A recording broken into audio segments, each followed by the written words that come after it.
विभागीय पोलीस अधिकारी संजय महाजन यांचा सेवानिवृत्तीनिमित्त खांडबारा इथं नागरी सत्कार। विभागीय पोलीस अधिकारी संजय महाजन यांच्या सेवानिवृत्तीनिमित्त नवापूर तालुक्यातील खांडबारा इथं भव्य नागरी सत्कार समारंभाचं आयोजन करण्यात आलं होतं। 35 वर्ष पोलीस सेवेत प्रामाणिकपणे व कर्तव्यदक्षतेने सेवा बजावून नागरिकांचा विश्वास संपादन करणाऱ्या संजय महाजन यांना यावेळी भावपूर्ण निरोप देण्यात आला। या सत्कार समारंभास परिसरातील मान्यवर, पोलीस अधिकारी, कर्मचारी तसेच नागरिक मोठ्या संख्येने उपस्थित होते।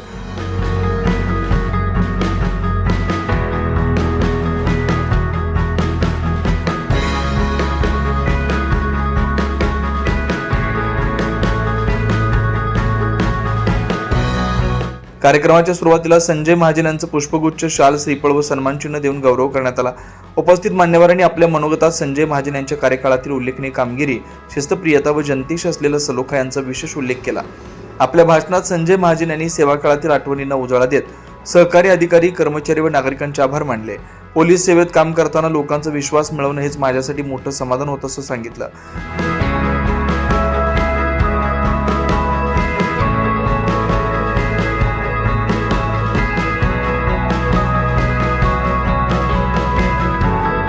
कार्यक्रमादरम्यान अनेकांनी आपल्या भावना व्यक्त करत संजय महाजन यांच्या पुढील आयुष्यासाठी शुभेच्छा दिल्या। संपूर्ण वातावरण भावुक झालं होतं।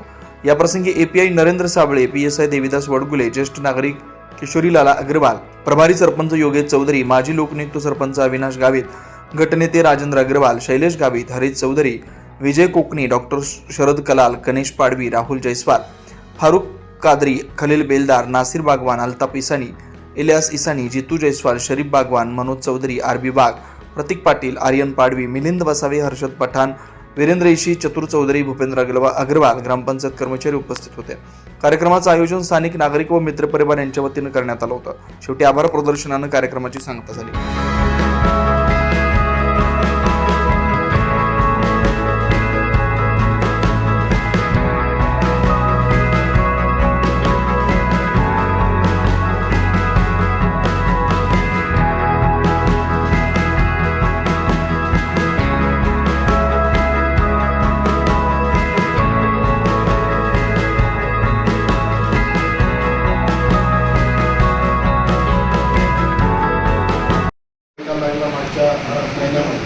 तर महाराष्ट्रात बऱ्यापैकी मुलं खूप चांगल्या पद्धतीने त्याच्यामध्ये सिलेक्ट झालेले आहेत। आता वाहिनी सांगितलं रिक्षा जालन्याचा रिक्षा चालकाचा मुलगा अन्सार शेख, ते घरी काहीच नसताना वडील रिक्षा चालवतात, क्लासचे सुद्धा पैसे नाही, पुस्तक घ्यायला पैसे नाही, तरी ते UPSC क्लिअर आहेच झाले।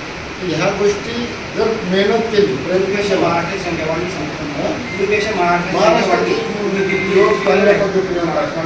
तर सांगण्याचा उद्देश असा आहे की जीवन जगत असताना अगदी छोट्या छोट्या गोष्टी, आपल्या आईवडिलांचे संस्कार असतील, प्रामाणिकपणा असेल, नीतिमत्ता असेल, तर ते आपल्याला परमेश्वर आपल्याला बरोबर मदत करत असतो।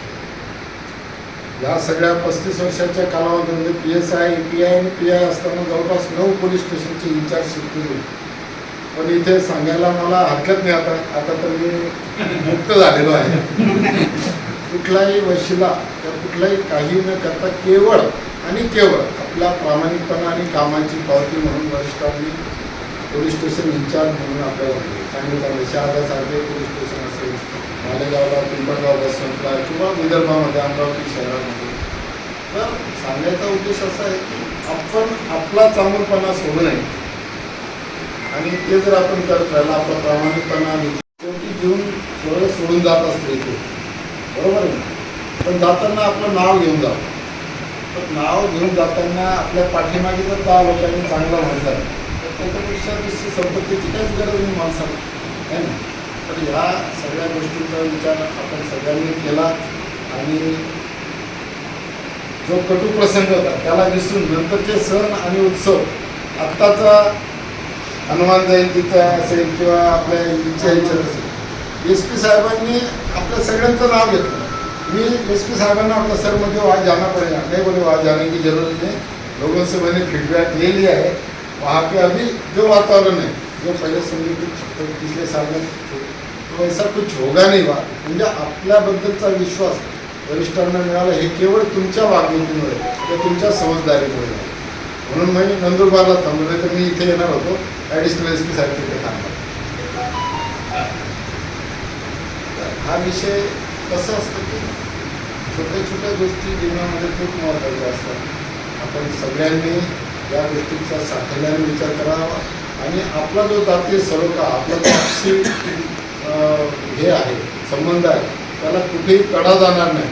कारण शेवटी बघा, 35 वर्ष मी पोलीस खात्यात असल्यामुळे मला याच गोष्टी माझ्या डोळ्यासमोर राहतील आणि त्याच्यामध्येच आपली प्रगती, त्याच्यामध्येच आपला विकास, त्याच्यामध्येच आपली उन्नती आहे. त्यांनी शांतपणे विचार करावा. येणाऱ्या पिढीला एक चांगला आदर्श की आम्ही कसे वागलो, ते हिंदू बांधव असतील, मुस्लिम बांधव असतील, की आम्ही आमच्या गावामध्ये सगळ्यांचा संबंध कसे टिकून ठेवला, आपलं वातावरण कसं ठेवलं, तो एक आदर्श आपल्याकडून सगळ्यांकडनं जाईल. आणि नक्कीच साबळे साहेब असतील, वडगुळे साहेब असतील, हे आपल्या मदतीसाठी 24 तास हजरच राहतील याची मी त्यांच्या वतीने आपल्याला सगळ्यांना शब्द देतो. आणि आपल्यालाही जसं आता ताईंनी सांगितलं, खरोखर विचार करण्यासारखी गोष्ट आहे. आपण तसं शिबिर किंवा तसं एक हे अरेंज करा. 100% मार्गदर्शनासाठी माझी तर ती इच्छाच आहे की मुलांना, येणाऱ्या तरुण पिढीला आपल्याला कसं जास्तीत जास्त चांगला सुधार नागरिक आपल्याला घडवता येईल आणि त्याच्यासाठी आपल्याला जे काही खालीचा वाटा उचलता येईल तुम्ही 100% आपल्यासाठी तयार राहील. आपण हा जो एक निरोप समारंभ ठेवला त्यानिमित्ताने पुनश्च आपल्याला सगळ्यांना भेटण्याची मला संधी मिळाली.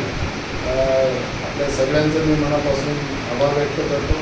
यापुढे जरी मी सेवानिवृत्त झाला असलो तरी पुढील एक कमीत कमी 5-6 वर्ष तरी मी नंदुरबारला असेल. कारण मॅडम कॉलेजला आहे, आता रिटायर होईपर्यंत तरी नंदुरबार सोडणार नाही. पुढेही कदाचित नंदुरबार वासीच होऊन जाईल. आपल्या सगळ्यांचं प्रेम आहे. आपल्याला कधी असं वाटलं की आपण साहेबांना विचारायला पाहिजे किंवा एक फोन करायला पाहिजे, कृपया कुठलंही हेजिटेशन मनात न ठेवता आपण अगदी मन मोकळेपणा अर्ध्या रात्री सुद्धा फोन केला तरी मी आपल्यासाठी उपलब्ध राहील. सत्तामूर्ती आदरणीय श्री संजयजी महाजन साहेब हे आपल्या विनंतीला मान बोलण्याचे हजर झाले आणि उपस्थित झाले, त्याबद्दल मी सर्वप्रथम त्यांचे आभार मानतो. आणि आपण सर्व ग्रामस्थ त्यांनी जे आपल्या सर्वांचे लाडके साहेबांना आपण प्रेम करता, त्यामुळे आपण साहेबांचा जो सोहळा आयोजित केला त्याबद्दल देखील मी आपल्या सर्वांचे आभार मानतो. साहेबांबद्दल सांगायचं म्हटलं तर साहेब एकदम शांत संयमी व्यक्तिमत्व. म्हणजे जे पोलीस खात्यामध्ये असे खूप कमी अधिकारी आम्हाला बघायला भेटतात. नाहीतर वरिष्ठ अधिकारी म्हटलं की थोडं चिडचिड करणं अशा गोष्टी असतात, परंतु साहेबांबद्दल तसं काहीच नाही. म्हणजे आता मला साहेबांसोबत काम करताना 2 वर्ष झाले, परंतु मी कधीच साहेबांना रागावलेलं बघितलं नाही किंवा चिडलेलं बघितलेलं नाही. आमच्याकडून काही कामाच्या योगामध्ये चुका होतात, आम्ही ज्युनियर अधिकारी, परंतु आमच्या चुका झाल्यानंतर साहेब आवर्जून सांगतात की तुम्ही काम करतायत ना, थोड्याफार चुका होणार आहेत आणि या काम करता करता चुका होतील तरच तुम्ही शिकणार आहे. फक्त असं करा की आता चूक झाली तर पुढच्या झाली नाही पाहिजे या पद्धतीने कोणी समजावून सांगत नाही. नाहीतर वरिष्ठ अधिकारी पहिल्यांदा तुम्ही चुकले, तुमचं आता अशी शिक्षा देतो तशी शिक्षा देतो, परंतु आजपर्यंत साहेबांनी ना मला ना किंवा कोणत्याच कर्मचाऱ्याला अशी कोणती शिक्षा सुद्धा दिली नाही. पण त्यांच्याकडून काम देखील सर्व व्यवस्थितपणे पार करून घेतलेलं आहे. कारण की कोणत्याही गोष्ट असं साहेबांच्याकडून सूक्ष्म प्लॅनिंग असतं, मायक्रो प्लॅनिंग. प्रत्येक गोष्टीमध्ये छोट्या छोट्या गोष्टीमध्ये साहेबांनी चांगलं प्लॅनिंग करून काम करून घेतलं, जेणेकरून लोकांनी म्हणजे काम सुधारपणा तर केलाच नाही पण काम पण झालं आणि ओरडाव पण लागलं नाही. त्याच्यामुळं साहेबांचे काम पूर्ण डिपार्टमेंटमध्ये अशी वेगळी इमेज निर्माण झालेली की शांत संयमी आणि काम करून घेणारे अधिकारी. आता नक्कीच साहेबांची आम्हाला कमी भासणार आहे. आता 2 वर्ष झाले, आम्हाला कधीच काही अडचणी दिलेले. आता पुढचे अधिकारी कसे येणार आम्हाला माहिती नाही, परंतु साहेबांचे मार्गदर्शन किंवा साहेबांकडून आतापर्यंत जे काही शिकलेलं आहे ते नक्कीच आमच्या पुढचं भविष्यात आमच्या कामामध्ये आम्हाला उपयोगी पडणार आहे. आणि जरी आम्हाला परत कधी काही गरज वाटली, कधी आम्हाला काही अडचण असली, साहेब आम्हाला नेहमीच मार्गदर्शन करणार आहेतच. आणि आपण सर्व देखील आपण पूर्ण गाव आमच्या जोडीला आहेत, आमच्या पोलीस प्रशासनासोबत आहात, त्याचा देखील आम्हाला खूप खूप आनंद आहे. आणि असं गाव एका पोलीस अधिकाऱ्याचा सेवानिवृत्तीनंतर सोहळा साजरा करतोय असं देखील मी पहिल्यांदाच बघतोय. त्याबद्दल मी आपल्या गावाचे विशेष आभार मानतो. आणि सर्वांनी मला देखील बोलायची संधी दिलेली, हा कार्यक्रम आयोजित केला त्याबद्दल मी आपल्या सर्वांचं मनापासून आभार मानतो. आणि साहेब देखील त्यांचा वेळात वेळ काढून येथे आले, त्यांचे देखील मी खूप खूप आभार मानतो. धन्यवाद. 24 लाईव्ह महाराष्ट्र न्यूजसाठी गणेश सावळे, खांडबारा.